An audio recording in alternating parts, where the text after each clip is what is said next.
Hello guys, welcome to my channel. From today onwards, we are going to start a course on data structures and algorithms. And today's topic is what is data structure.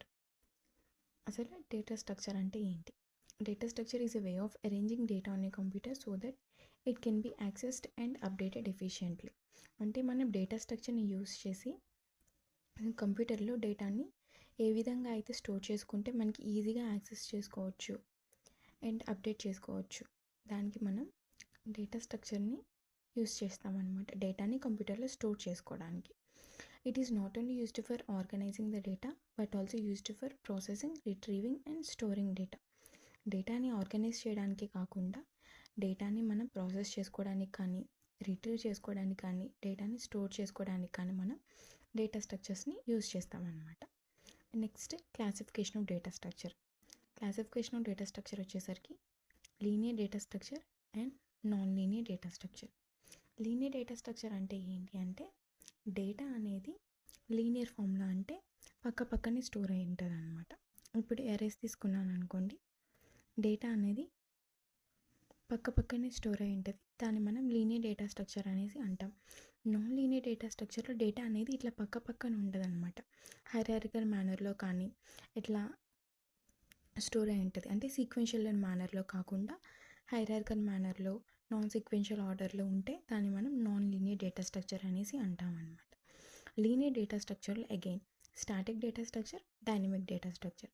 Static data structure అంటే ఏంటి అంటే మనము size అనేది declare చేస్తాం కదా, size అనేది maximum size అనేది compile టైంలో అలొకేట్ అయితే దాన్ని మనం స్టాటిక్ డేటా స్ట్రక్చర్ అనేసి అంటాం. ఒకవేళ రన్ టైంలో అలొకేట్ అయితే దాన్ని మనం డైనమిక్ డేటా స్ట్రక్చర్ అనేసి అంటాం అనమాట. స్టాటిక్ డేటా స్ట్రక్చర్లో మ్యాక్సిమం సైజ్ అనేది కంపైల్ టైంలో అలొకేట్ అవుతుంది. అండ్ డైనమిక్ డేటా స్ట్రక్చర్లో మ్యాక్సిమం సైజ్ అనేది రన్ టైంలో అలొకేట్ అవుతుంది. సో ఇది static data structure and dynamic data structure.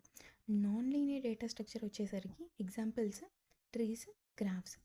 ట్రీస్లో data అనేది ఎట్లా స్టోర్ అయి ఉంటుంది? హైరార్కికల్ మేనర్లో, అంటే సీక్వెన్షియల్ ఆర్డర్లో కాకుండా హైరార్కికల్ మేనర్లో ఇట్లా స్టోర్ అయి ఉంటుంది కదా, దాన్ని మనం ట్రీస్ అనేసి అంటాం. గ్రాఫ్లో కూడా ఇట్లానే హైరార్కికల్ మేనర్లో స్టోర్ అయి ఉంటుంది అనమాట. So static data structure example వచ్చేసరికి array. Dynamic data structure examples వచ్చేసరికి క్యూ, స్టాక్, లింక్ లిస్ట్. ఇవి డైనమిక్ డేటా స్ట్రక్చర్కి ఎగ్జాంపుల్స్ అనమాట. This is the classification of data structure. ఇది classification of data structure.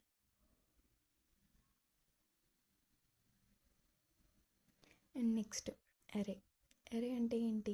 It is a collection of elements of the same type. అంటే same data type యొక్క elements అనేవి అరేలో ఉంటాయి అన్నమాట. అంటే నేను ఇప్పుడు ఇంటీజర్ తీసుకున్నాను అనుకోండి, ఇంటీజర్ డేటా టైప్ వాల్యూస్ మాత్రమే అరేలో స్టోర్ అయి ఉంటాయి. ఒకవేళ నేను ఫ్లోట్ తీసుకున్నాను అనుకోండి, ఫ్లోట్ వాల్యూస్ అనమాట. ఇట్లాగా సేమ్ డేటా టైప్ యొక్క ఎలిమెంట్స్ అనేవి కంటిన్యూస్ మెమరీ లొకేషన్లో, అంటే ఈ ఎలిమెంట్స్ అనేవి పక్కనే స్టోర్ అయి ఉంటాయి అనమాట. So collection of elements, same data type యొక్క ఎలిమెంట్స్ అనేవి పక్కనే సీక్వెన్షియల్ ఆర్డర్లో స్టోర్ అయితే దాన్ని మనం అరే అని అంటాం. ఇక్కడ నేను అరే ఆఫ్ 5 సైజ్ అనే ఒక అరేని తీసుకున్నాను. ఈ ఎలిమెంట్స్ అనేవి ఇవి అనమాట. చూడండి, ఇక్కడ పక్కనే కంటిన్యూస్ మెమరీ లొకేషన్లోనే స్టోర్ అయి ఉంటాయి అనమాట అరేలో. వీటిని మనం ఇండెక్స్ వాల్యూస్ అనేసి అంటాం. ఇండెక్స్ ఎప్పుడు అరేలో 0 నుంచి స్టార్ట్ అవుతుంది. 0, 1, 2, 3, 4 ఇవి ఎలిమెంట్స్. ఇదేమో ఇండెక్స్ అనమాట. అరేలో ఇది ఇండెక్స్ అంటాము. దీన్ని మనం ఎలిమెంట్స్ సీక్వెన్షియల్ ఆర్డర్లో స్టోర్ అయ్యింటాయి. Next linked list. Linked list is a sequence of elements in which every element has link to its next element in the sequence. అంటే లింక్డ్ లిస్ట్లో కూడా ఎలిమెంట్స్ అనేవి సీక్వెన్షియల్ ఆర్డర్లోనే స్టోర్ అయి ఉంటాయి. In which each element has link to its next element in the sequence. ఇదిగోండి, ఇక్కడ each element is a link to the next element. ఇట్లా ఈచ్ ఎలిమెంట్ అంటే దాని పక్కన ఉన్న ప్రతి ఎలిమెంట్కి ఒక లింక్ అనేది ఉంటుంది అనమాట లింక్డ్ లిస్ట్లో. Every element is called a node. దీంట్లో ఉన్న ప్రతి ఎలిమెంట్ని ఇది వీటన్నిటిని మనం నోడ్స్ అనేసి అంటాం. Every node contains 2 fields, data and link. The data is a value out string and link is an address of the next node. ఈ నోడ్కి 2 ఫీల్డ్స్ అనేవి ఉంటాయి. ఏమేమి ఫీల్డ్స్ ఉన్నాయి ఇక్కడ? ఇది డేటా అంటే వాల్యూ, మనం ఏ డేటా అయితే స్టోర్ చేసుకుంటామో అది ఈ పార్ట్లో స్టోర్ అయి ఉంటుంది. నెక్స్ట్ పార్ట్ వచ్చేసరికి నెక్స్ట్ నోడ్ యొక్క అడ్రస్ అనేది ఈ పార్ట్లో అనేది స్టోర్ అవుతుంది అనమాట. దీన్ని మనం ఇది అడ్రస్ పార్ట్ అనమాట. ఇది వాల్యూ, ఇది address. So the first node is called head, which is an empty node, contains an address of the first node, so it linked to the first node.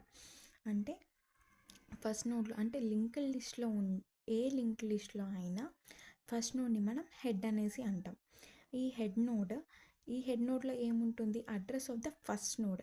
ఇది head node, ఇది first node. Linked లిస్ట్లో ఇది head node అంటాము, ఇది first node అంటాము. ఈ first node యొక్క address అనేది ఈ హెడ్లో స్టోర్ అవుతుంది అనమాట. So the first node link to the second node and so on. ఇట్లా ఈ ఫస్ట్ నోడ్ అనేది సెకండ్ నోడ్కి లింక్ ఉంటుంది, ఈ సెకండ్ నోడ్ అనేది థర్డ్ నోడ్కి, ఈ థర్డ్ నోడ్ అనేది ఇట్లా ప్రతి నోడ్ అనేది నెక్స్ట్ నోడ్కి లింక్ అయి ఉంటుంది అనమాట. The last node does not link to address but link to null.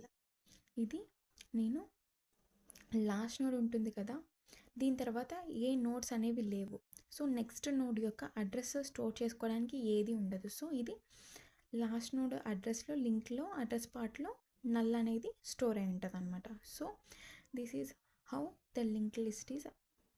ఇట్లా లింక్ లిస్ట్ అనేది ఉంటుంది అనమాట. సో లింక్ లిస్ట్లో ఫస్ట్ హెడ్ అనే నోడ్ ఉంటుంది, నెక్స్ట్ ఇది ఫస్ట్ నోడ్. ఈ హెడ్లో ఫస్ట్ నోడ్ యొక్క అడ్రస్ అనేది స్టోర్ అయి ఉంటుంది. ఈ నోడ్ అనేది నెక్స్ట్ నోడ్కి లింక్ అయి ఉంటుంది అనమాట.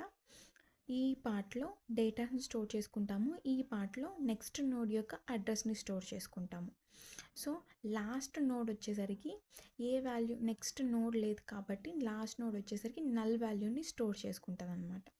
ఇది linked list.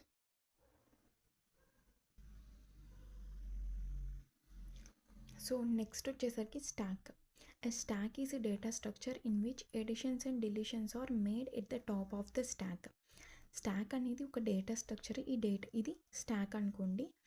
Editions and deletions అంటే adding of the element and removing of the element అన్నీ ఒక టాప్లోనే, అంటే ఇది ఒక్క ఎండ్లోనే పర్ఫామ్ అవుతాయి. అంటే టాప్ ఆఫ్ ద స్టాక్ నుంచే మనం ఎలిమెంట్ని యాడ్ చేసుకోవచ్చు, ఎలిమెంట్ని డిలీట్ చేసుకోవచ్చు అనమాట.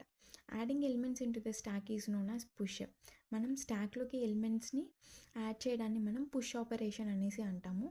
డెలీటింగ్ elements from the stack is known as pop.